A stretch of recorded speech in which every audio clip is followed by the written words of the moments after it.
Good afternoon, everyone. I'm Brent, I'm Jeremy. and together we are the CAPP Show. You can catch us every Sunday at 4 p.m. Eastern live on Brime at brime.tv/the_CAPP CAPP_show. We are on most of the social media platforms such as Twitter and Rumble. Please check out our link tree for all other social links. What's going on, man? Going good, man. How are you doing? Good. Oh, not too bad. Not too bad. Survived this last week of Snowmageddon here. But yeah. No, other than that, good. How about you? Doing okay. It's been pretty busy at work and stuff around here. And for those of you watching, please excuse the mess over here. I've been doing some 3D printing today. So my table's kind of disarrayed over there.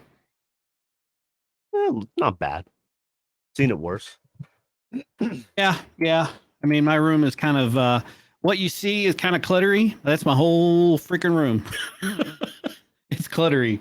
My wife calls me a pack rat, but whatever. Yeah. But no, it's been good. Getting ready for my business trip. Next week. Yeah, next week.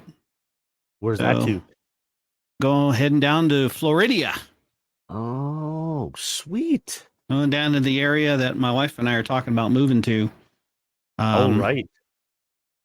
Hopefully soon. That'd be nice. That'd be super nice.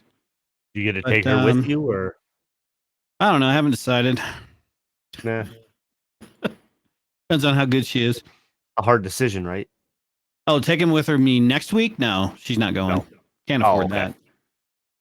Fair enough. Yeah. Pardon me. Yeah. So, no, it's been just been a little hectic. Mainly at work. We just got a lot of shit going on. New fighting a good fight. Fighting a good fight. Still trying to get transitioned over. Yeah, we're still trying to get all that figured out. Apparently, there's supposed to be something going to Congress. Then maybe we'll get the go ahead, but we don't know yet. We're still waiting. Oh joy. Yeah, so now they're saying the earliest will be mid-July. And I'm like, if you're going to wait that long, why don't we just wait till the first of the fiscal year, which was 1 October? But whatever. There we go. Sorry. Not my call. Feedback. There we go. What's that? Damn. Oh, sorry. I was just noticing. I thought I had some feedback from the stream. Oh, okay. Just audio feedback. Gotcha. So the big thing I want to talk about today, and for those of you, so before I get into that, so you guys have noticed the title of the show is Spring is finally showing up.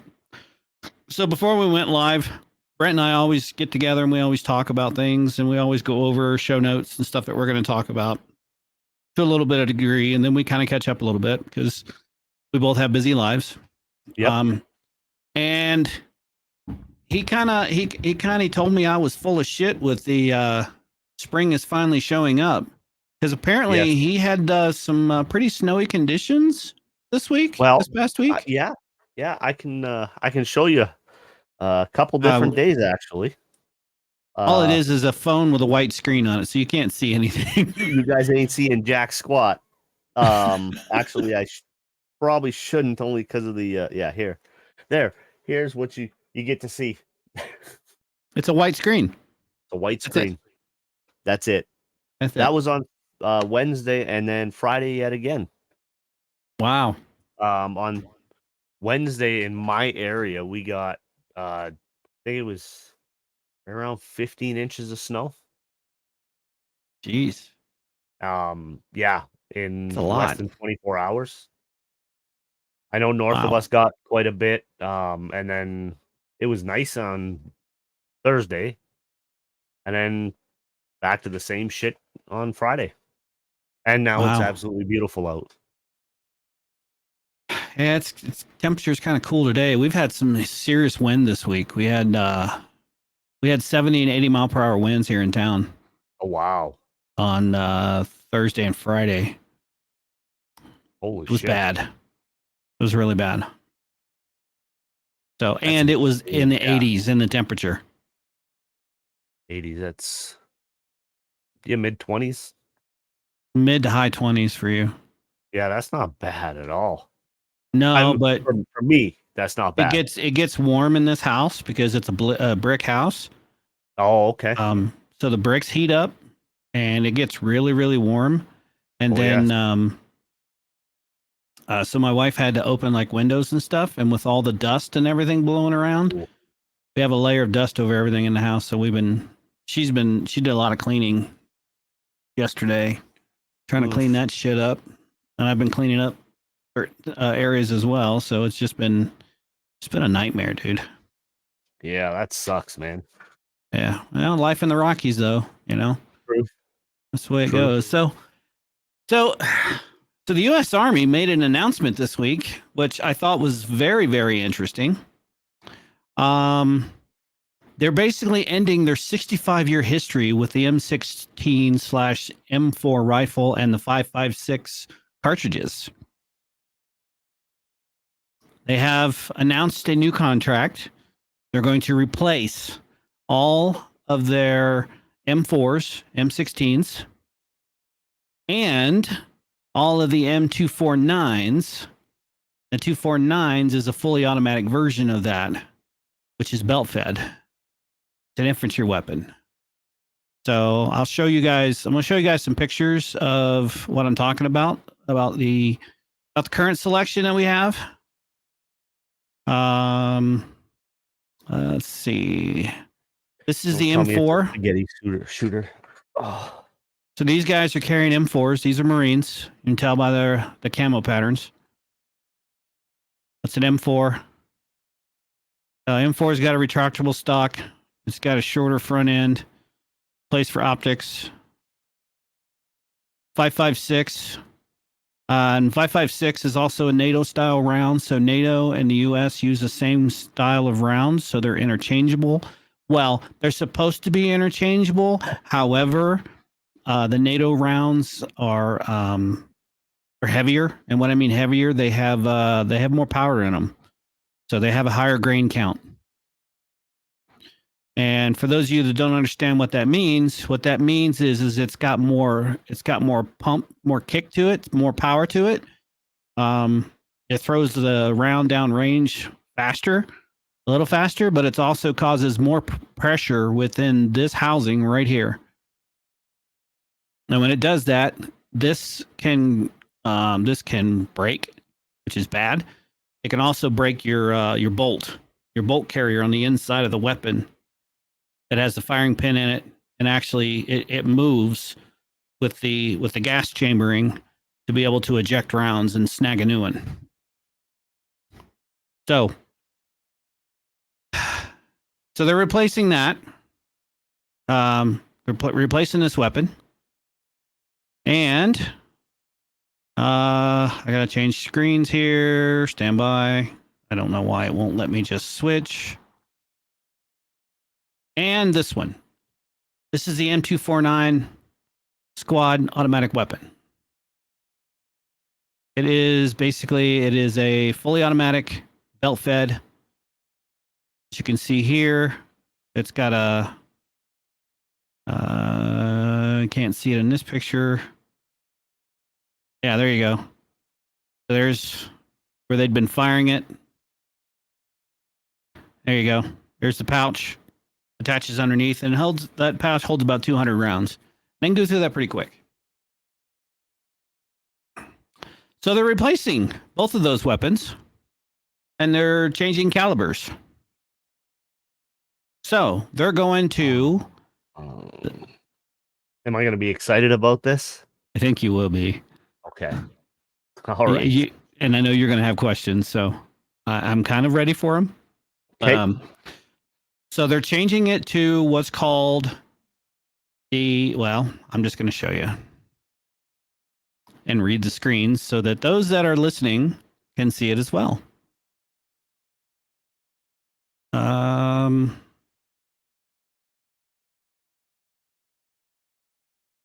we go. Sig Sauer. Oh. 6.8 by 51. Hybrid. I'm going to be honest. I ain't mad. Didn't think you would be. I'm not mad at all, actually. God damn. And they look nice. Yes, they do. Fuck. Those are gorgeous.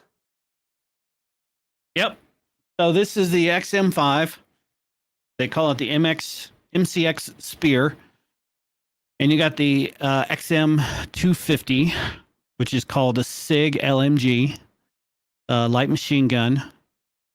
And they're going to be using SIG hybrid ammunition. Oh. So what's important about the hybrid ammunition, it's very hard to see in this picture, but Yes. was that an orgasm, Grim? Yes, I think it was. Close. Trust me, it was close. So if you know on a round, let me grab one.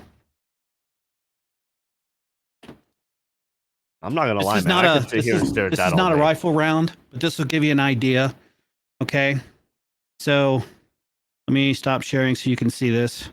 So for this here, you see this the bottom half, the bottom portion of the round of the casing, the cartridge. This is called a cartridge.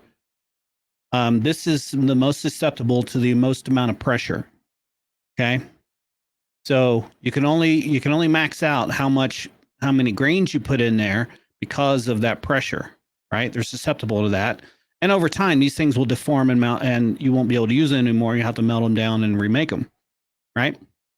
So what they're doing is, for this lower portion, it's a hybrid. It's steel. Stainless steel is what they're going to use. So therefore, it can withstand more pressure. Right. And the way that they're doing them.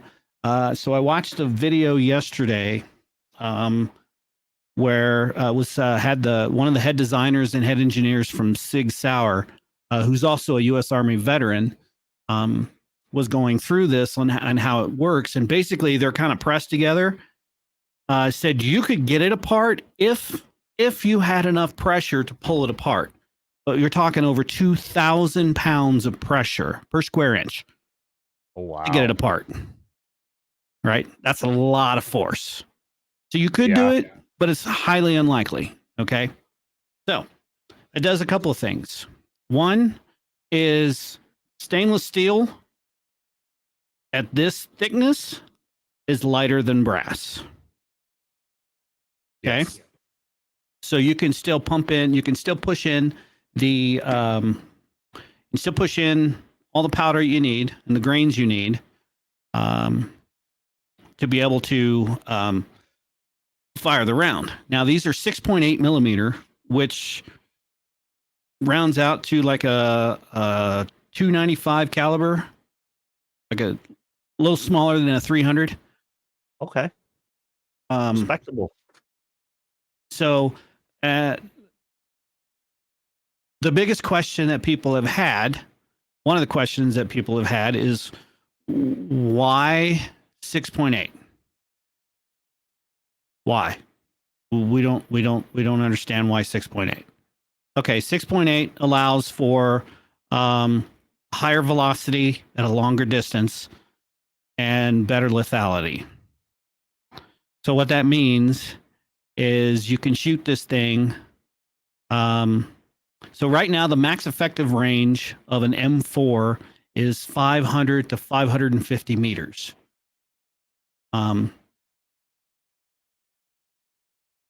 And that so with this one, oh, here it is. Here it is. I found it. Let me share my window. Right here. So it says the 6.8 millimeter ammunition will travel supersonically longer than the current 5.56 ammunition, which will provide the troops with a more accurate and lethal round, as well as a more controllable round than the current 7.62. So that's why they didn't go to 7.62, because 7.62 has that little accuracy thing, right? So 762 is optimal between 500 and 600 meters. So this tells me that it's going to have a little bit further effective range. That's just optimal for close combat.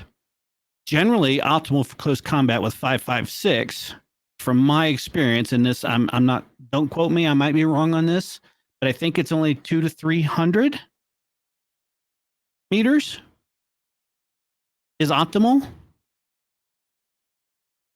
Probably something like that. I'm not 100% sure. Right. And when you're talking, so keep in mind that we're always prepping for the war that we just finished. Always, no matter what nation you're in. One of the things, one of the, I got to stop looking at Discord. It's going to piss me off.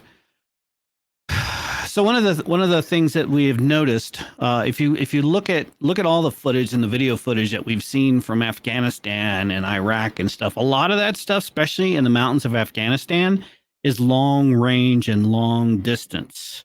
So they're, anywhere between 400 to 900 meters, from their targets.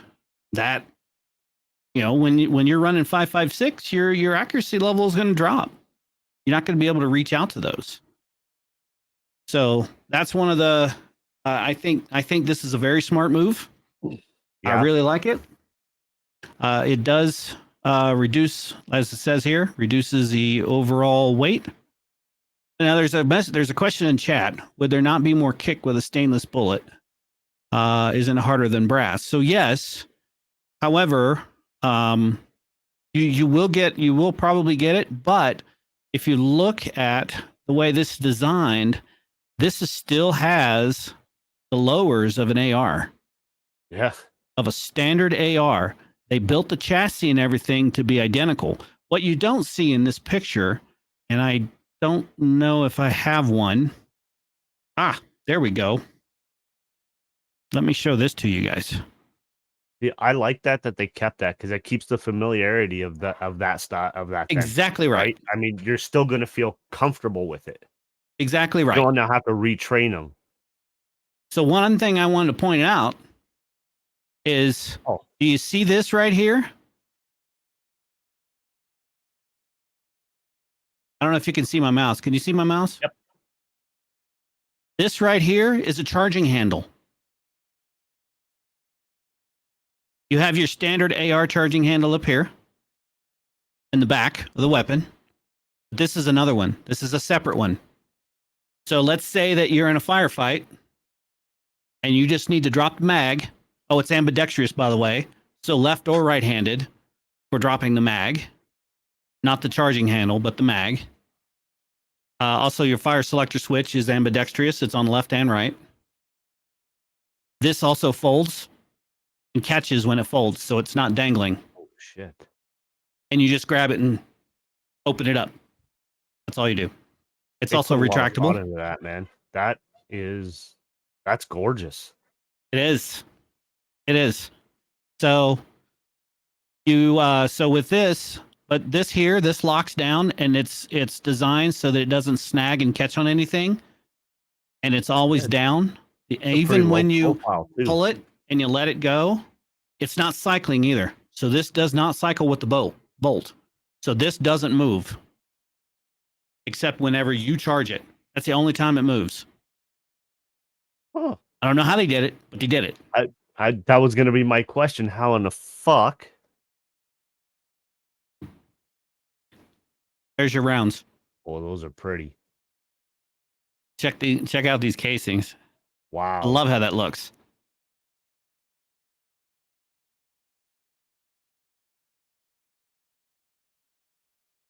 I want one. So, I'll take one of each. So yeah, there you go. That was something I wanted to definitely bring up and talk about because it is freaking awesome. That is. So one of the things it talked about in one of these, so I've read a few articles, so I apologize if I'm getting my articles confused here. But okay, so they're going to start fielding this thing in late 2023. They'll have enough ammunition to field the first few weapons. And the first weapons that are going to be provided, I'm sorry. No, I said nice. Oh, yeah. So they'll have that. They've already begun work on a new facility in Missouri to start producing the rounds. And they expect to have that factory up and running by 2025 or sometime early 26. So in the next 4 years, 3 to 4 years, they'll be able to crank out the ammunition for these hybrid rounds. Dude, that's pretty quick. It is. It is. So initially on the release, when they start fielding these things, they're going to go out to infantry scouts, combat engineers, and special operations. The rest of the Army will continue to use the M4s.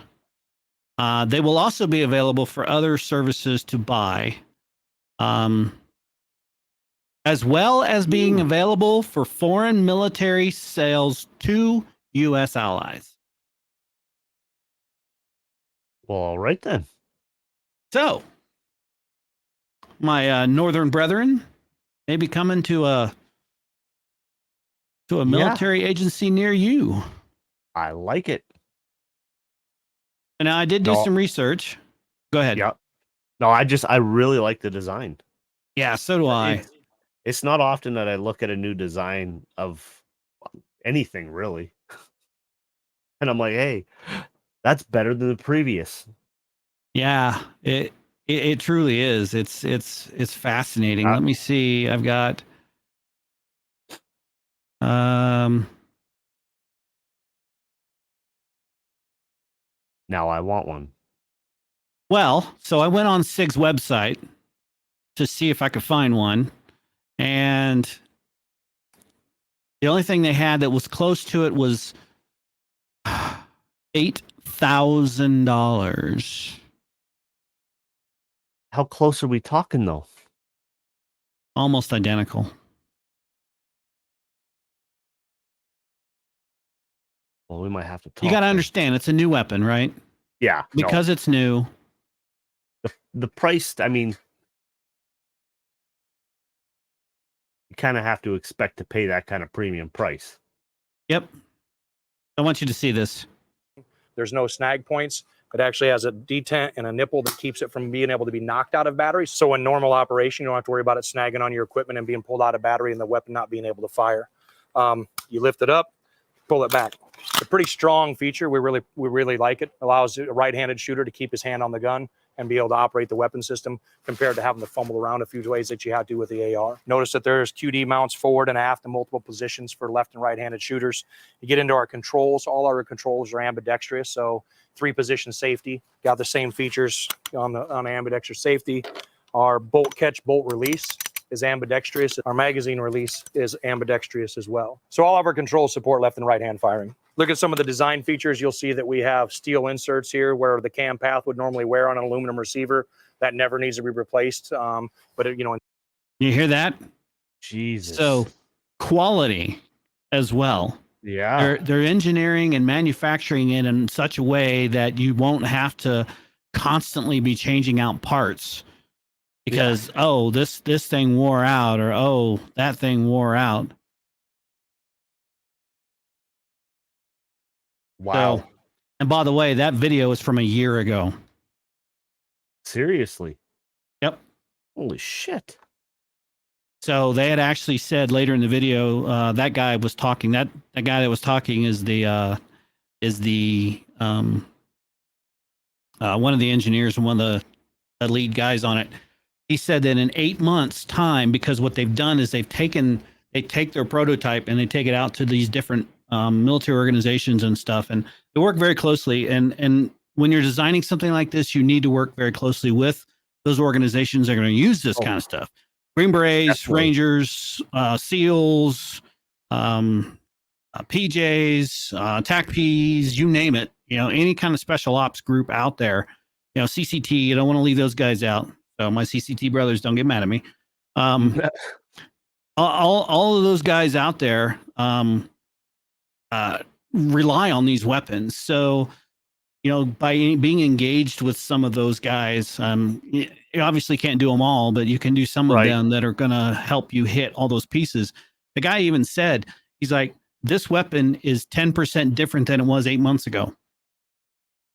He's like, and by the time, he's like, if we win the contract, by the time that comes about, there'll be anywhere from 5 to 15% differences from what we finally get to, because we're still evolving. We're still trying to make this better. And yeah, they're still working on it.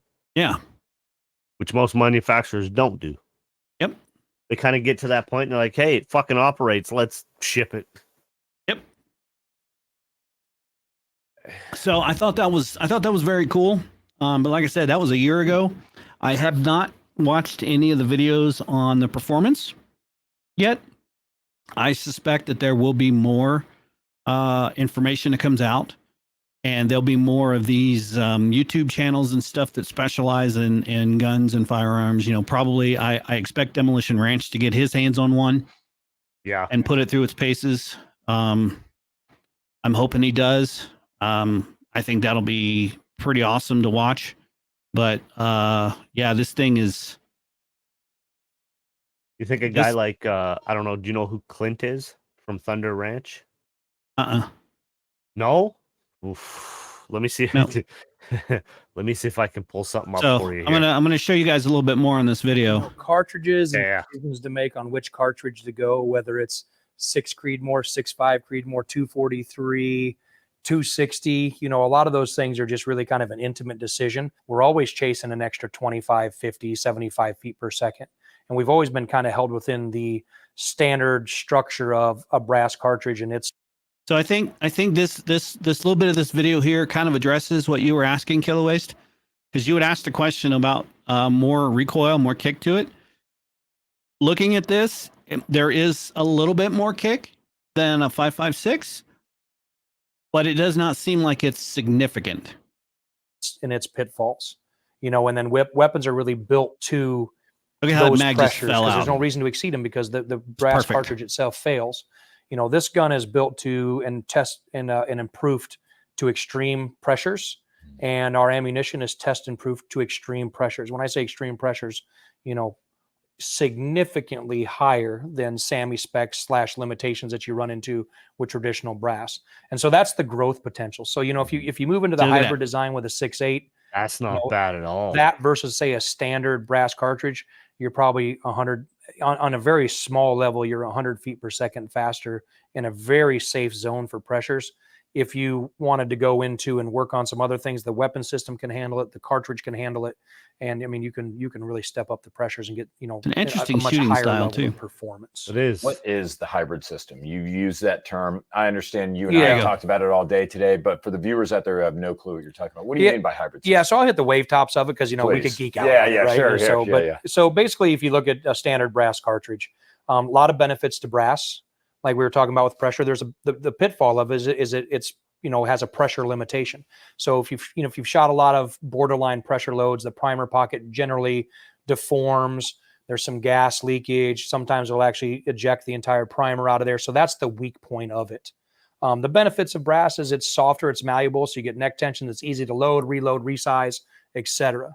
As you look at our hybrid cartridge is taken, let's call it the bottom 10 to 15%. We've replaced that with stainless steel, which is lighter, but also stronger, and so we can use less material.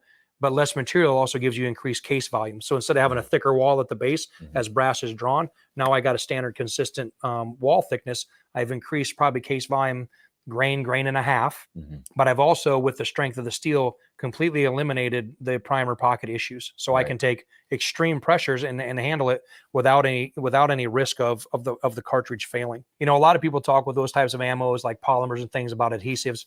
Ours are pressed together. They I won't say they can't be pulled apart.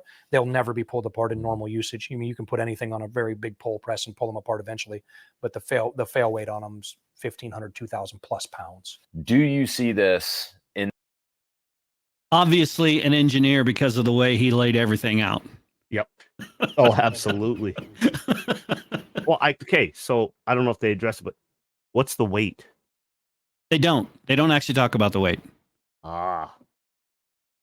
I'm curious to see what that'll be. Yeah, but this is the 249. And my 338 Replacement? replaces one that weighs 60 pounds more. Mm-hmm. So I God significantly damn. lighten the load for both platforms, but I streamline the weapons, the weapons fielding, table of organizational inventory for the Army. Jason, I got to say, this is exciting stuff. I really appreciate you guys. So it's lighter. Wow. The 249 is lighter, right? Yeah, I thought that was interesting. I thought you guys would really like to see that. Oh, there's a no, I was just the guy that I've come across on YouTube a few times. His name's Clint. He's from Thunder Ranch.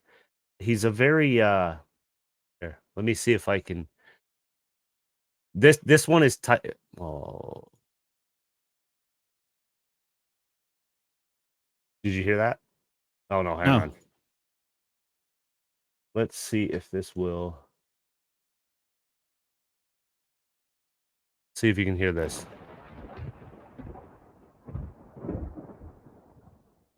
Yep, I can hear it. I'll just play it. It's like You only came here for one thing. That was to get my opinion on stuff. My opinion is shoot carry spare ammo. And remember, guns are cool. 1 is none, 2 is 1, and 3 is better. Holy shit, I don't even have like enough. Do what you want. Okay.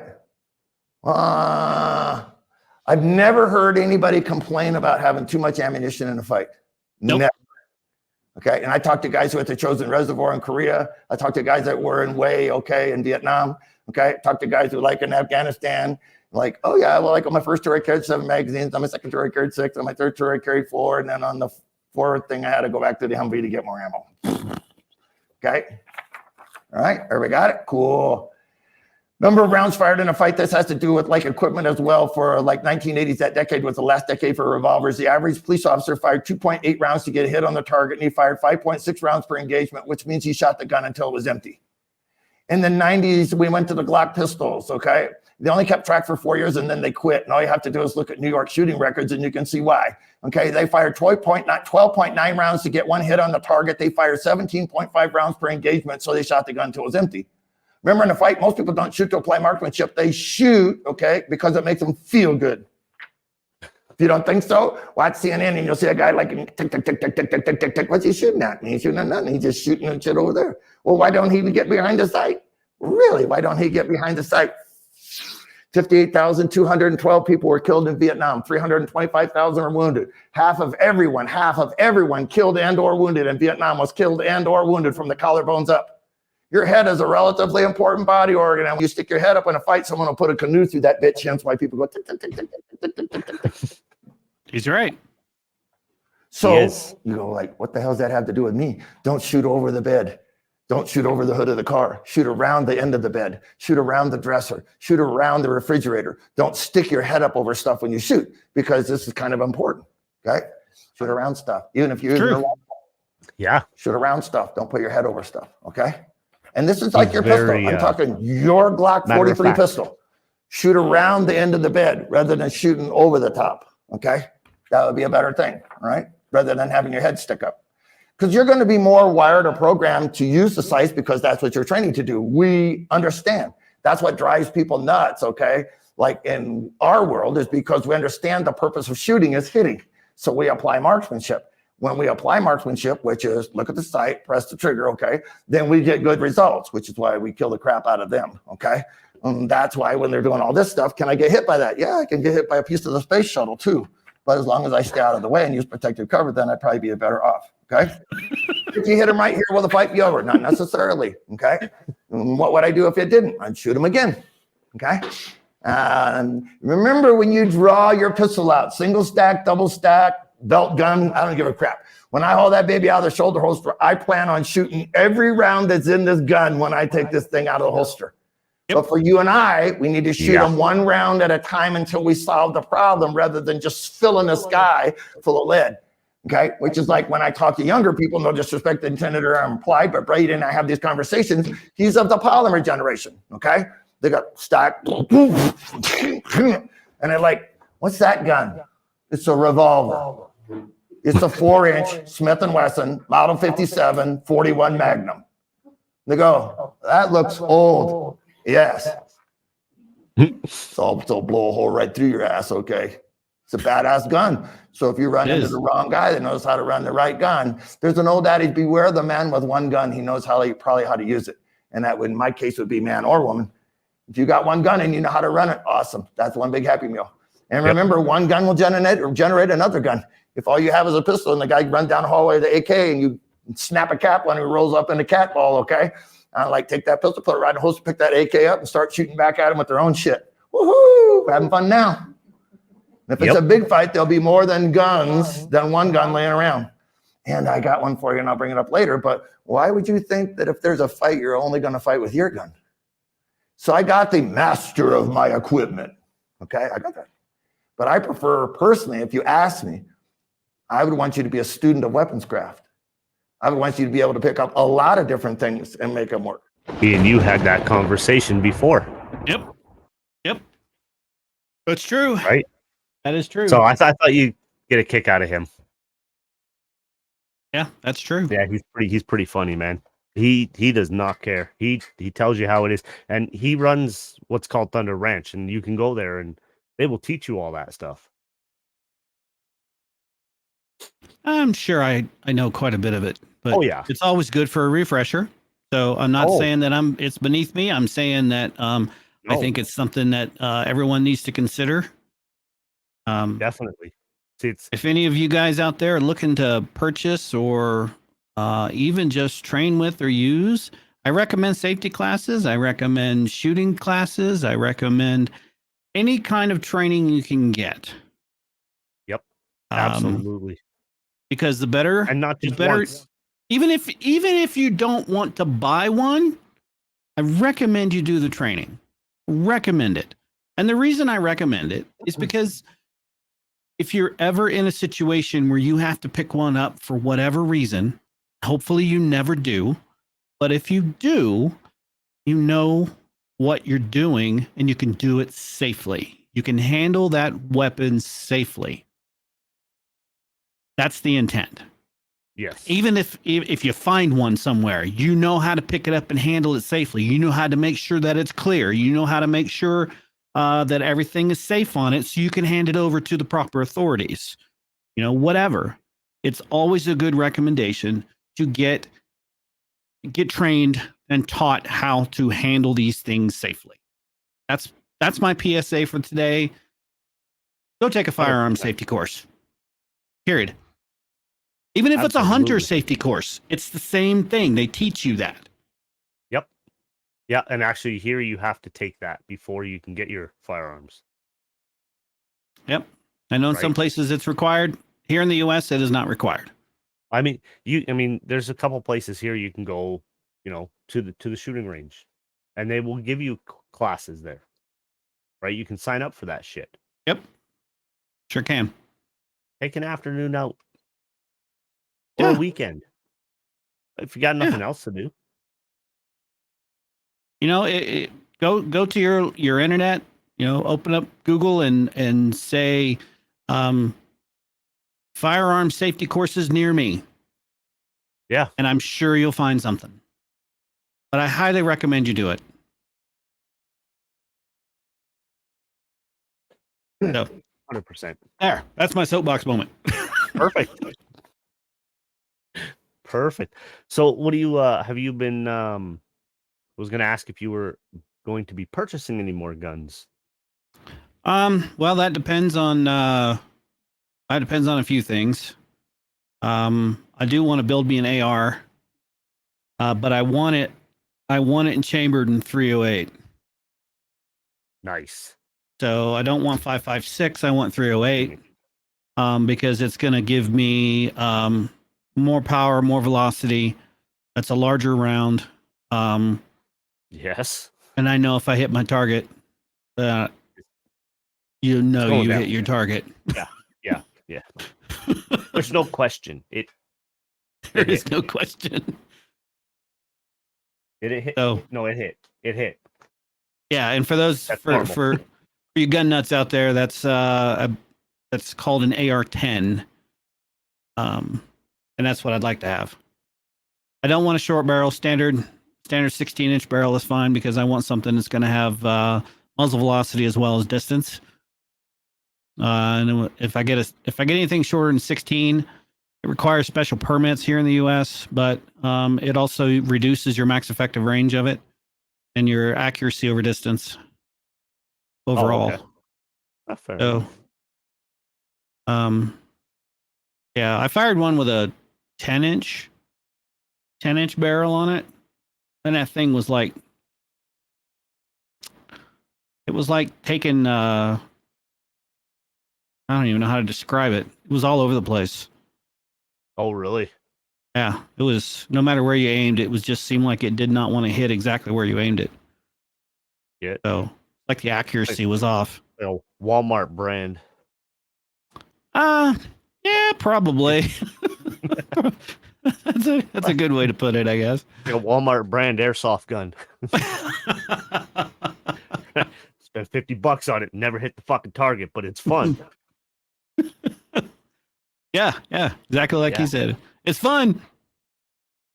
You know, just That's what it's all about sometimes, though, right? Just fun.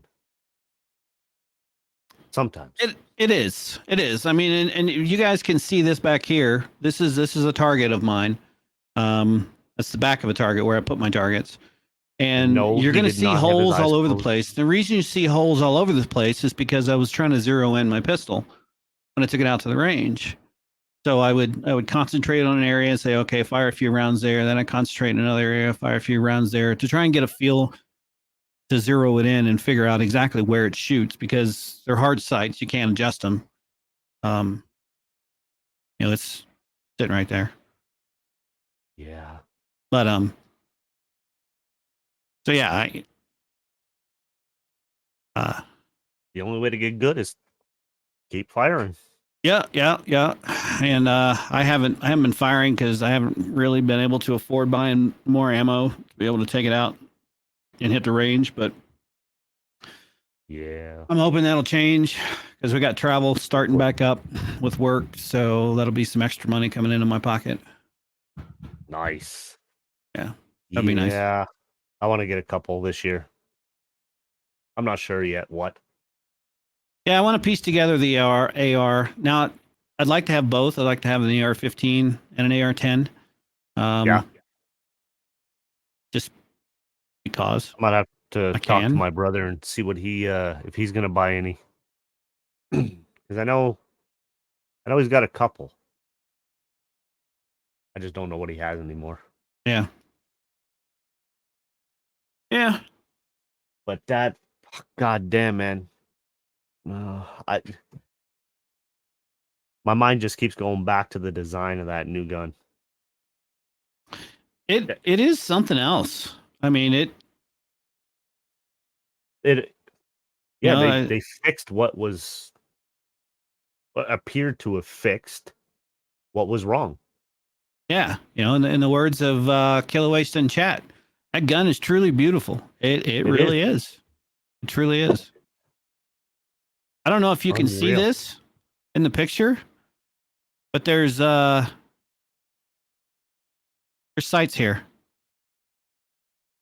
Oh, no shit. You can canter it.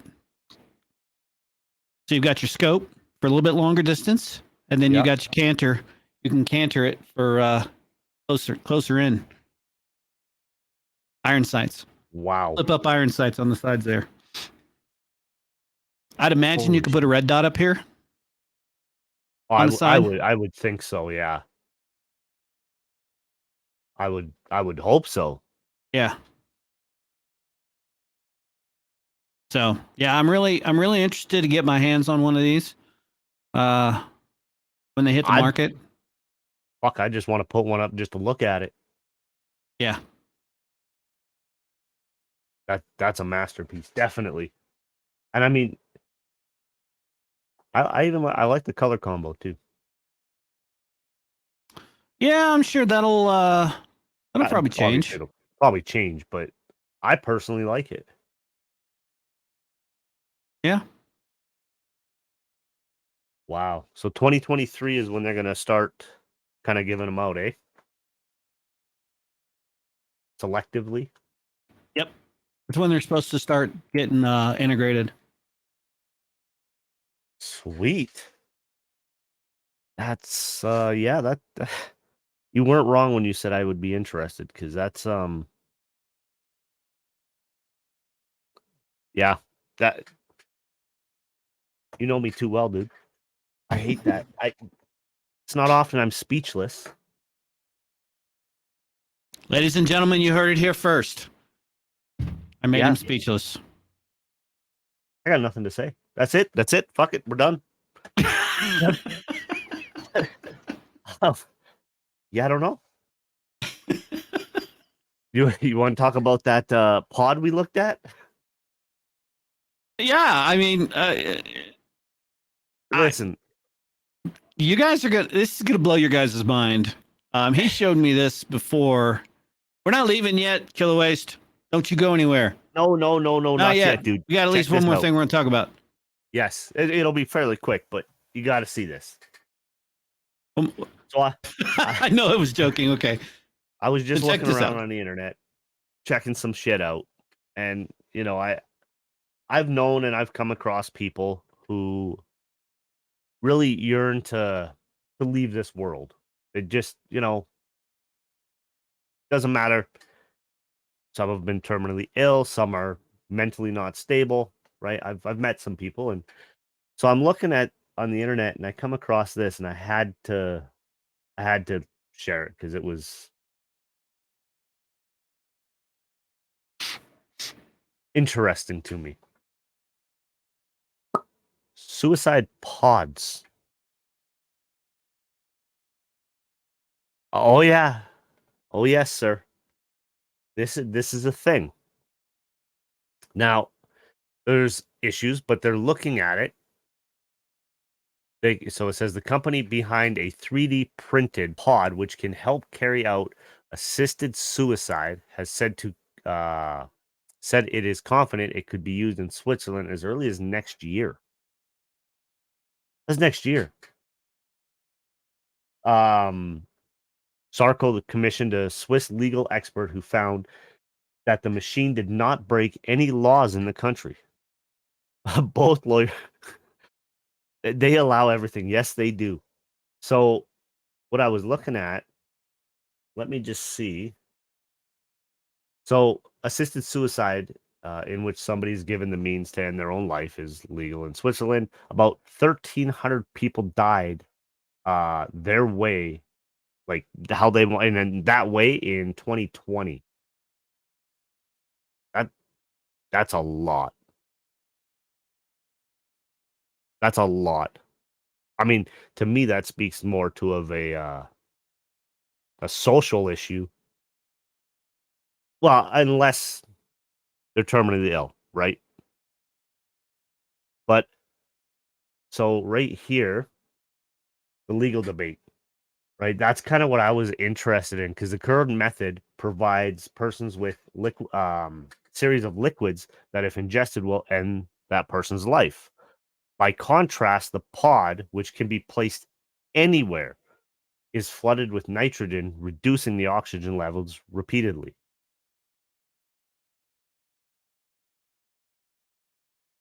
That's a good question, Killer Waste. It could grow trees. I don't know, and that was my question: is what are they going to do with the pod and the contents? Are they still going to have? Because theoretically, this can be placed anywhere in the world. So I was telling Jeremy earlier, yeah, you want to go back to Mother Russia or wherever in that family field that nobody knows about. Have your shit shipped there and just die in peace there. Then what happens? They haven't said that. But the process will only take about 10 minutes. There's also the suicide pod is activated from the inside and also has an emergency button to exit, which I think is huge. I think that, to me, sets this apart from any other assisted suicide, right? Because, I mean, as right now, it's injected. I don't think they can really stop that from happening. If you're just about on the verge of going out and going, I really don't want to. Well, too late. I think this would could change people's minds. And it might, I mean, it might improve people's lives, or it might do exactly what they want. I don't know. Do you think it's ethical?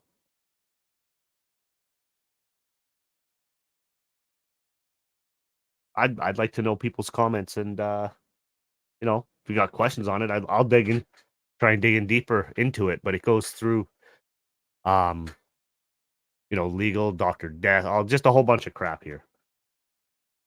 But I thought you guys might find that kind of interesting. Yeah, I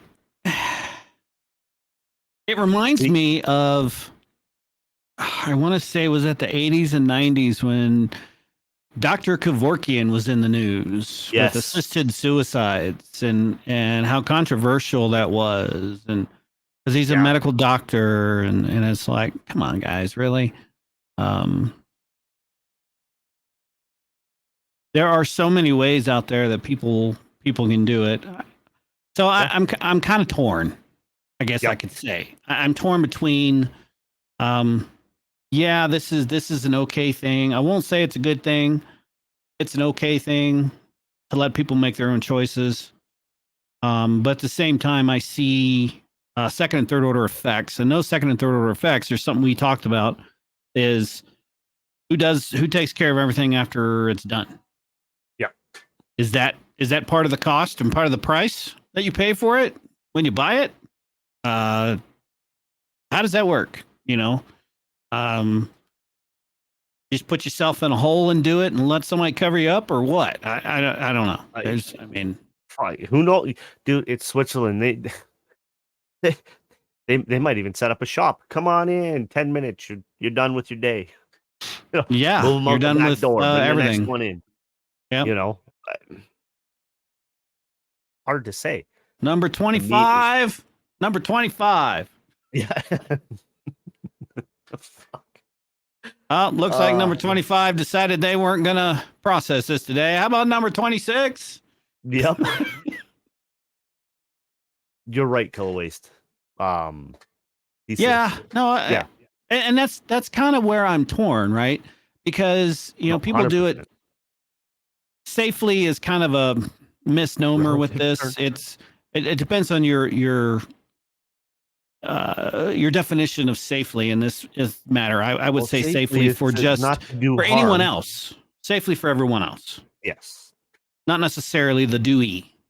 Yeah. Or doer, whatever. You know what I meant. Yep. 100%. I mean, hell, why not just do that with prisoners on death row then? Well, yeah, there's other. You know what that's I mean? That's a whole different show. You know what I'm saying, though, right? It's one of those things. I mean, but then again, those, yeah, they don't really deserve it some days. Anyways, yes, that's a whole other show. It is, you know, and Killer Waste is right. You know, we don't really want to see anyone do it at all. No. You know, no. So back in my early days of when I first started taking Kung Fu in the early 1990s, actually, yeah, early 1990s, I my Sifu has said something to me that has stuck with me all these years. I don't remember where the saying is from. You could probably look it up. I'm not going to. I'm just going to say it. One of the things that we learn in martial arts and Kung Fu in general is defending ourselves and bettering ourselves within anything and everything. Okay. And it was, the statement goes, check rather than hurt rather than maim rather than kill, for all life is precious, nor can any be replaced. Facts. I like that. So to understand that better, That basically means that you don't exert more force than you have to if you have to defend yourself. You don't have to kill your assailant. You can hurt them, to hold them, to stop them from doing whatever they're doing. But you don't have to kill them. You know, No. it's like excessive force. You know, don't use excessive force. But,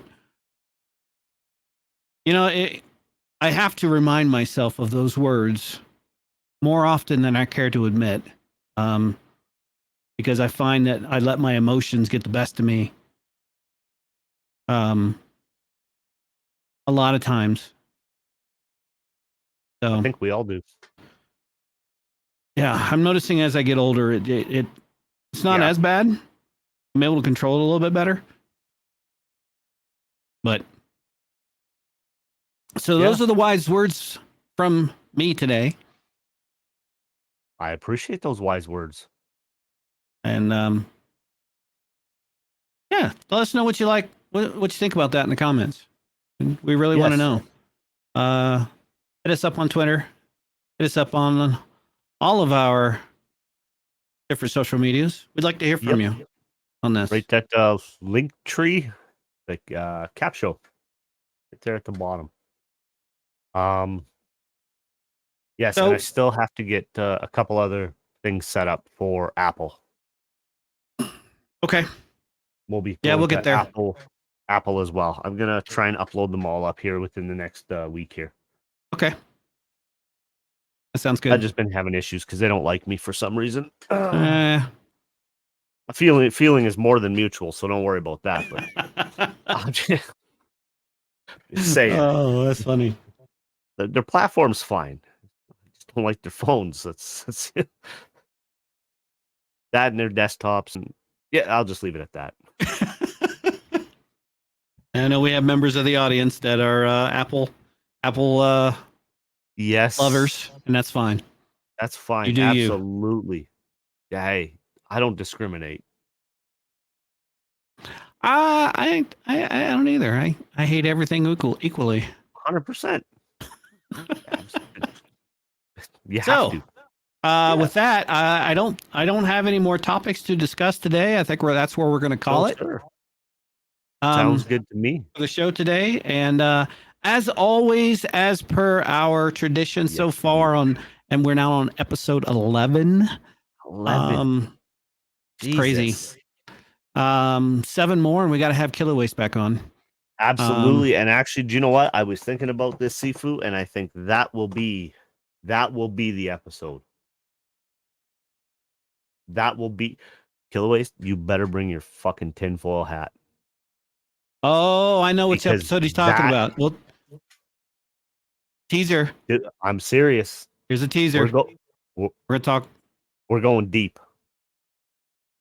We're going deep. We're going deep into conspiracy theories. Oh, we're going deep. We're going deeper than you want it. That's a if I ever heard it. Yep. Alex Jones deep. There you go. Oh, I mean, we can go even deeper, like 2019, 2020 QAnon. Oh, QAnon deep. Dark yeah. web shit. Deep. But that's for another show. Yes. We got some prep work to do for that one. Absolutely. But Killer Waste will be in touch. Yes, sir. Anyway, I appreciate everybody hanging out. We always have our ending dialogue. Brent, go ahead, sir. Take it away.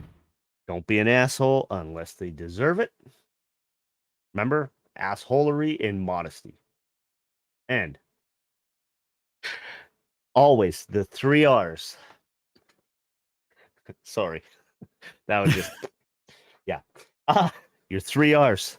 Receive, reflect, respond. Stop receiving and responding. You got to reflect on it, guys. And always keep your mind open. Question everything. That's right. Thanks, everybody. You all have a great week. We'll see you all next Sunday. Week, guys. Yeah. Have a great week. We'll talk to you soon. See you guys. Out here.